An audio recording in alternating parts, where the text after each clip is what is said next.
இன்றைய ரத்தினம். வன வாழ்க்கையின் கஷ்டங்களை அறிந்து கொண்டும் அச்சப்படாமல் இருக்கும் என்னை அழைத்துச் செல்லாவிட்டால் இப்போதே விஷத்தை குடிப்பேன். பிறருடைய ஆதரவில் வாழ்க்கை நடத்த மாட்டேன். என்னை துறந்துவிட்டு தாங்கள் காட்டிற்கு போவீர்களேயானால் பின்னர் என் உயிர் உடலில் நிற்காது என்பது திண்ணம். இப்படிப்பட்ட பிரிவு என்னும் மாபெரும் சோகத்தை ஒரு முகூர்த்த காலம் கூட என்னால் பொறுத்து கொள்ள முடியாது என்றால் 14 ஆண்டு காலம் துக்கத்தை தாங்கிக் கொண்டிருக்க முடியுமா என்று சோகத்தீயில் வெந்து கொண்டிருந்த அன்னை சீதாதேவி நெடுநேரம் கருணை தோன்றும்படி புலம்பி தள்ளிவிட்டு தம்முடைய கணவனை இறுக தழுவிக்கொண்டு கேவி கேவி அழுதார்.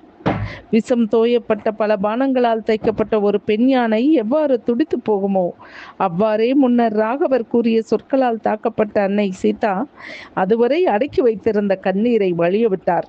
தாங்க முடியாத வருத்தம் காரணமாக அவரது கண்களில் இருந்து தாரை தாரையாக கொட்டிய படிகம் போன்ற கண்ணீர் 2 தாமரை மலர்களில் இருந்து நீர் கொட்டுவதைப் போல் இருந்தது. களங்கமற்ற முழு நிலவை போல் விளங்கும் விசாலமான அழகிய கண்களை கொண்ட அவருடைய முகம் கண்ணீர் பெருக்கினால் முகம் சுருங்கி தண்ணீருக்கு வெளியே எடுத்து போடப்பட்ட தாமரை போல் ஆகிவிட்டது. துக்கம் தாங்காத அன்னை சீதாதேவி ஏறக்குறைய உணர்வு இழந்தவள் போல் ஆனார்.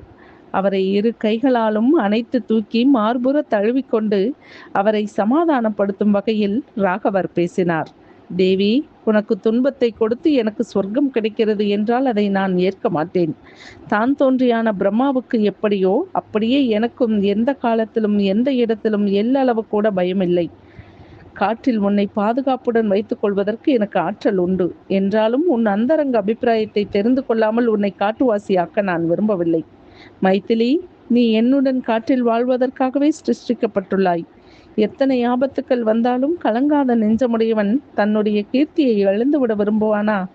தர்மம் என்பது பண்டை காலத்திலிருந்து சான்றோர்கள் நடந்து காட்டும் வாழ்க்கை நெறியாகும்.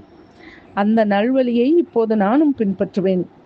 எப்போதும் சூரியனோடு கூடவே இருக்கும் ஸ்வச்சலா தேவி போல மைதிலி, நீயும் என்னுடனேயே இருப்பாய் என்றார்.